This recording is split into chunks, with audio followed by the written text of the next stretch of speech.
Investing money is a key way to build wealth, meet financial goals, and secure a strong financial future. To begin, it's essential to understand your goals.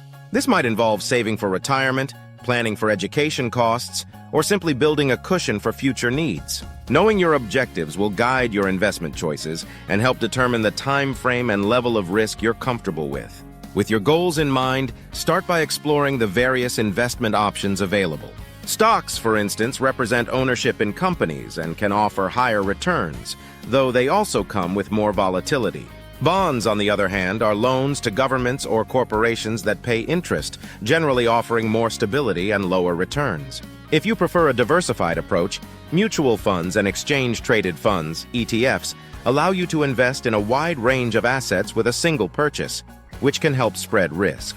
For those interested in real estate, investing in property is another option that can generate rental income and appreciate in value over time.